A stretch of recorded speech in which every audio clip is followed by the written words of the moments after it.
Hi, everybody. Mrs. Dunlap here. I am going to walk you through chapters 5 and 6. So, this is Mrs. Dunlap's chat with you cool cats about the Great Gatsby. So, anyway, we're going to start with chapter 5. So, get your texts out, and I'm going to walk you through some pages here on things you should highlight or annotate.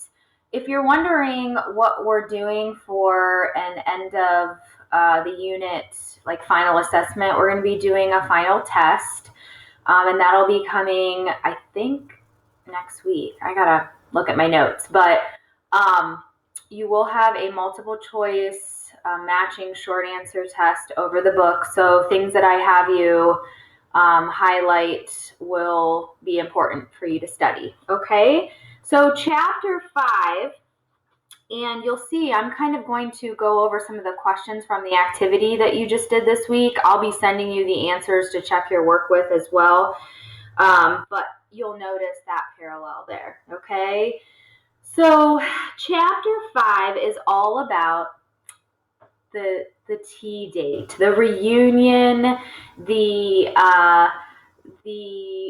time that Gatsby gets to see Daisy again after 5 years. This is one of my favorite chapters. There's so much symbolism in chapter 5 with the rain. You'll see that again in chapter 7 this week.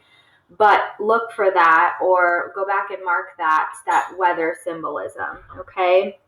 So when Nick starts the chapter, he makes a joke about Gatsby's place looking like the World's Fair.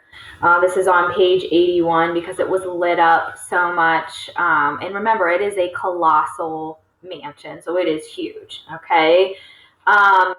It's like 2 a.m. at the beginning of the chapter, and he asks Nick to go for a swim, and Nick's like, please, I gotta go to bed, okay?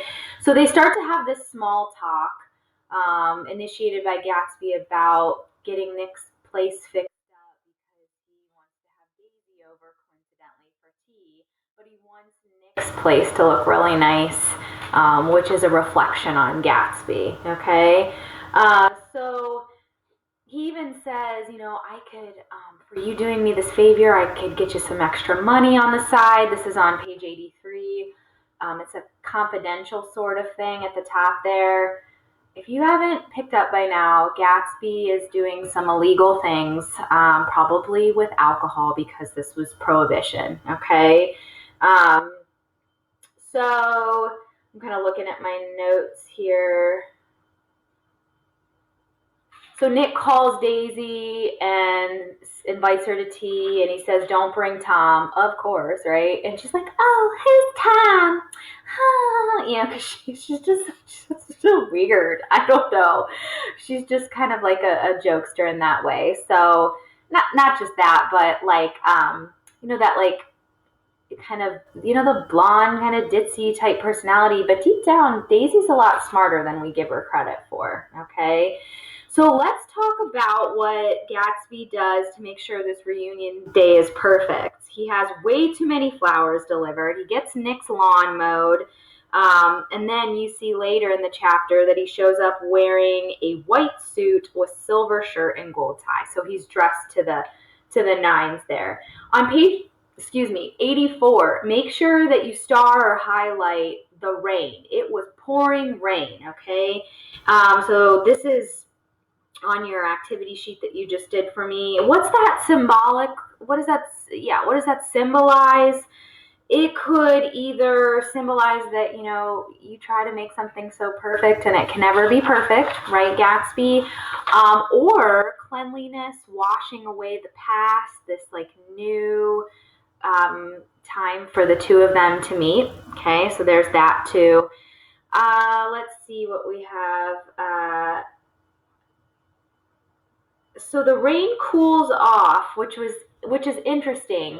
The rain stops when Daisy shows up. So think about that symbolically. What does that mean? Okay. Gatsby's really nervous. It's 4 o'clock and she's not there yet. She's not even late, and he's freaking out and saying things like, oh, I gotta go. She's not even coming. What am I gonna do? So just imagine this like really awkward tension. Okay. There's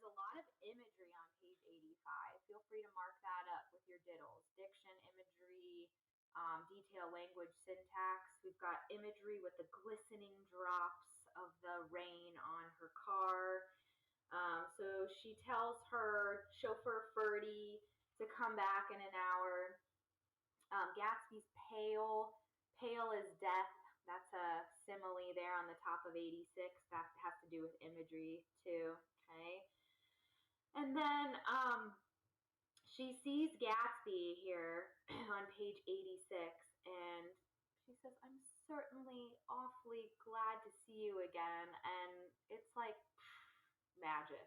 Okay, he's so nervous he knocks the clock off the mantle and picks it back up and tries to put it on the mantle, but it's just awkward. It's awkward tension.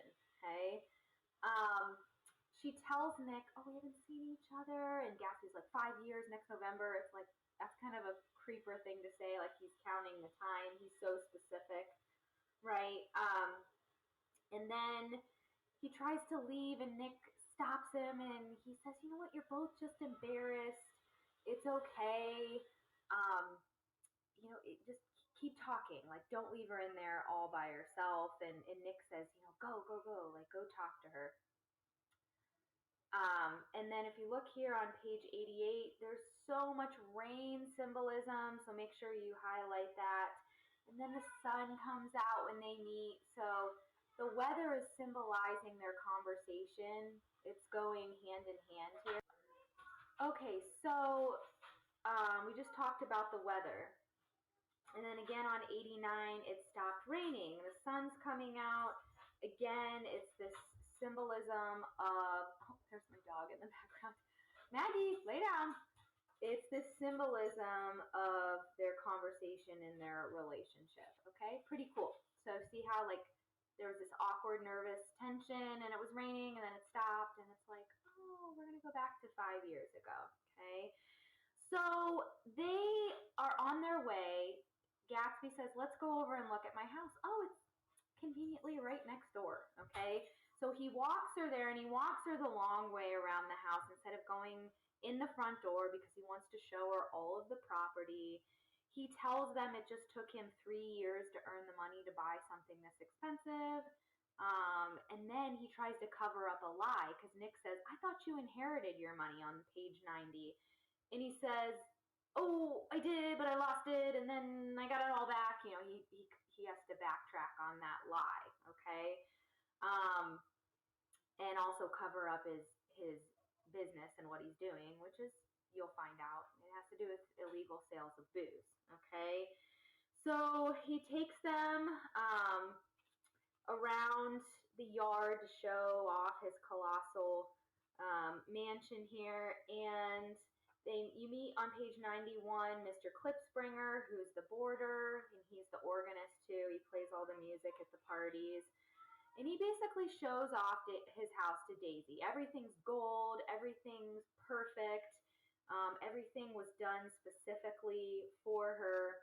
He takes her to his room, and this is on 92, and he starts showing her all of these different shirts that he has imported in from his tailor in England, and blue, pink, yellow, and Daisy starts to cry, okay? And this is number 5 on your study guide. And what's symbolic here is that she sees these shirts and they're so beautiful, and they represent the beauty that is not happening in her life, the lack of color in her life. Her husband's cheating on her. She doesn't spend time with her kid. She has all the money in the world, but she's unhappy. That's a huge theme, people, okay? That money can't buy happiness. And so Gatsby shows you that there, or I should say Fitzgerald shows you that there with the shirt reference, okay? So something really interesting on the top of 93 is Fitzgerald tells us through Nick, possibly it had occurred to him that the colossal significance of the green light had now vanished forever. So remember back to chapter 1 when Gatsby was reaching toward the green light. So not only is it just Daisy, but he's aspiring to be the same social class as her. Hang on to that, okay? So a part of the green light has vanished. He has the girl now. Well, he's reunited with her. So like that stretch, that hope for the green light isn't as significant anymore because it says now it's just a green light on a dock because he's reunited with Daisy. So think about that. When have you ever like set a goal for yourself and tried to reach that, and then you get the goal and you're like, okay, I lost 10 pounds, but nothing feels different. Or I made the football team, but oh, okay. It's like the idea of chasing the dream or the goal is like really exciting, but then once you get it, how do you feel? It's like, oh, okay. So that's what Fitzgerald is trying to tell us with Gatsby's reuniting with Daisy. Okay. So they hang out. He shows them all of his things. They dance. There's a song. That's the italics on page 95. Um, there's a really significant quote about Gatsby's dream for her and his illusion of getting Daisy. And it is. It's a huge fantasy and illusion, and we're going to see what happens if it comes true or not. Okay? Uh, so, chapter 5, just to kind of wrap that up, the biggest thing I want you to get out of this is the weather symbolism and the green light symbolism. The fact that it's not this reaching for Daisy anymore and to be in the same social class as her. It's like it's just a green light now because he's achieved that, or so he thinks. Okay. Moving on to chapter 6. So chapter 6 is all about Gatsby's background, where he comes from, and it's also the party. It's also him having Tom and Daisy to the party, and I just love the tension. It's so awkward. I'm gonna flip to the next picture here because she's got both guys with her, and you can tell that Tom's like sizing up this Gatsby. Who the heck is? Why is he so close to my wife? Okay. So we learn in the first couple pages that Gatsby's real name is James Gatz, and that he changed it when he was 17. Um, he went off to college. Well, first of all, we know that he comes from a poor farming background and from North Dakota, and he decides this isn't the life for me. I'm not going to be poor. I have bigger dreams that I want to achieve. So he changes his name to Jay Gatsby. He tries college, but it just isn't for him. He does this like work study janitor job, and he thinks this is beneath me. So it's interesting. He meets Dan Cody, who has this huge yacht, and he befriends Dan Cody. He helps him. He was in trouble at the time, and he boards his yacht, um, and he sails the world and travels the world with Dan Cody. And Dan Cody teaches him all about life. So if you look on page 98, it says, for over a year, this is the last paragraph, Gatsby had been beating his way along the south shore of Lake Superior as a clam digger and a salmon fisher.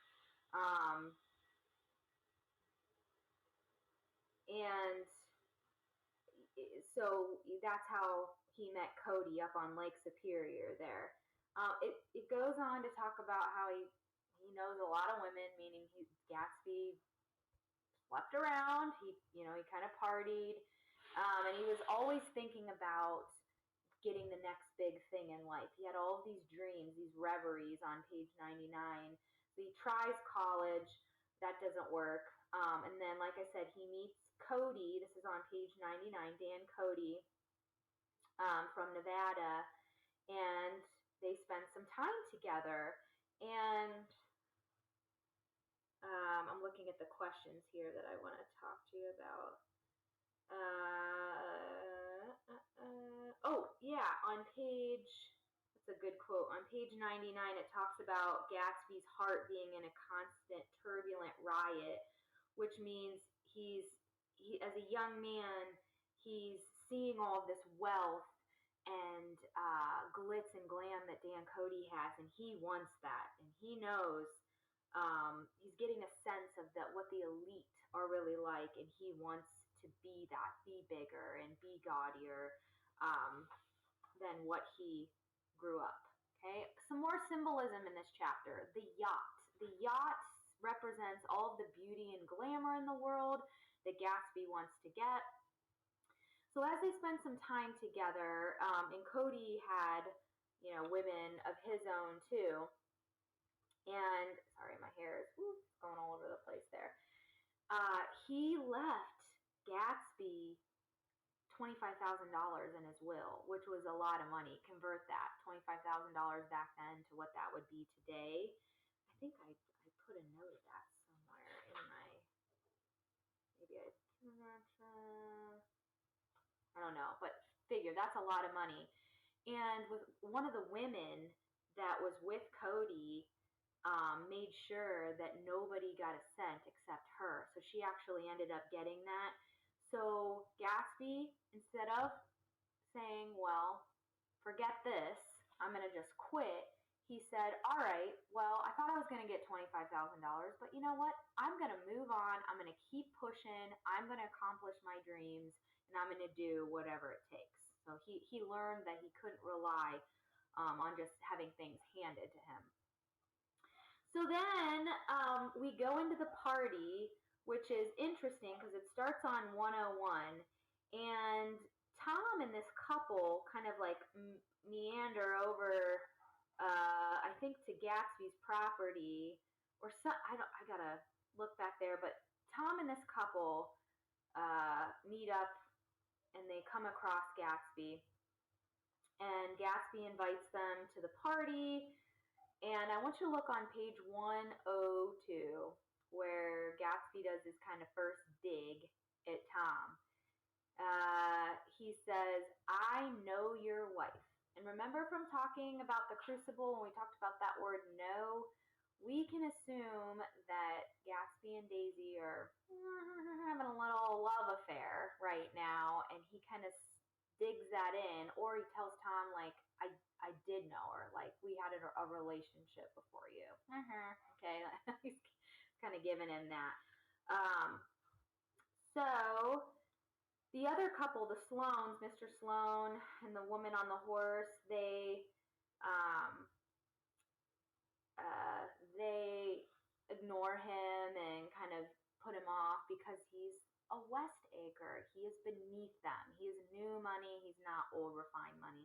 And I love the quote on page 103 where it says, Tom says, I wonder where in the devil he met her. By God, I may be old-fashioned, but women run around too much these days to suit me.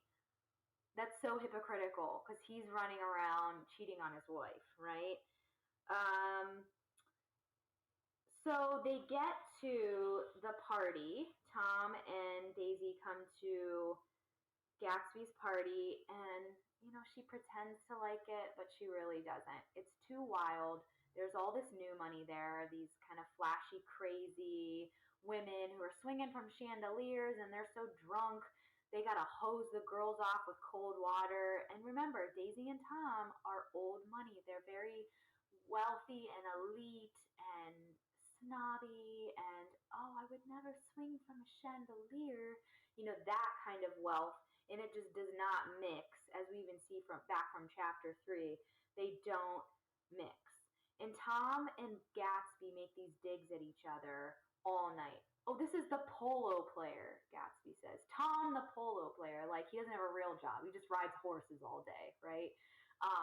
And Tom looks around and says, I don't know people here. Who are these people? Because they're not his people. They're new money. They're Hollywood.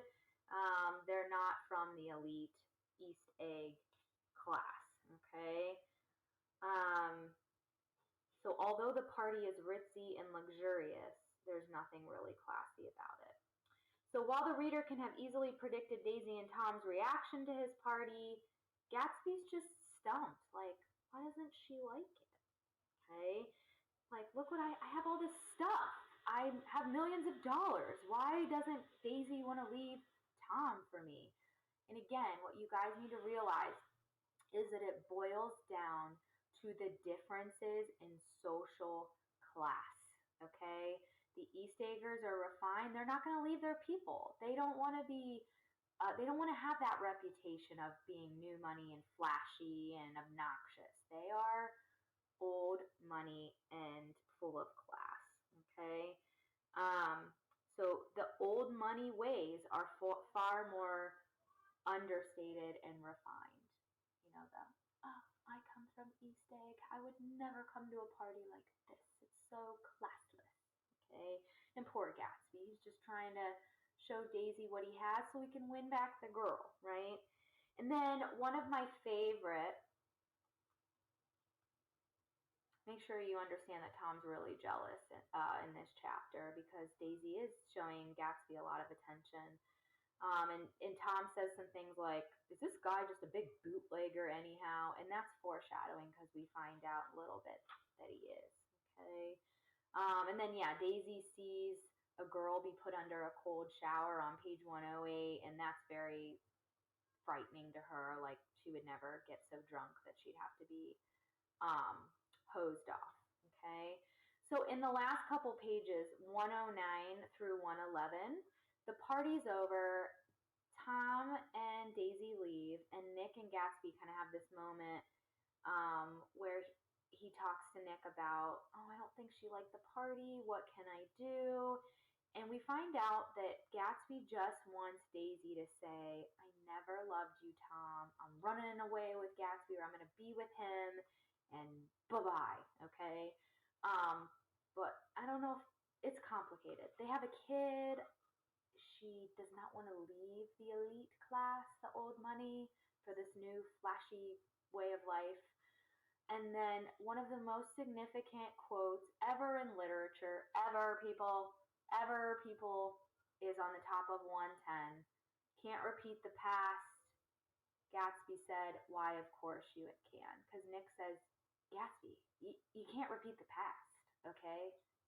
And he has this delusion, this huge fantasy that he thinks he can just go back to the Daisy he knew 5 years ago, sweep her off her feet, and start a life with her. Okay, and then if this confused you, there's a flashback in there on page 110 that alludes to Gatsby and Daisy's past.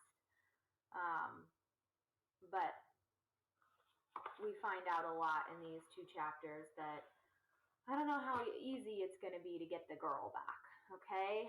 All right, chapter 7. Ooh, just wait for the drama. It gets crazy between Tom and Gatsby here. So that'll be this week's assignment. I'm excited for you to read it. Seniors, you should probably be reading ahead a little bit because by the end, I think it's this week or early next week, you're going to have to finish the test over the book. So just some words of wisdom there for you. Okay? Reach out to me if you need anything. And that was Mrs. Dunlap's chat with you, you cool cats. I hope you have a great day, and I'll see you soon.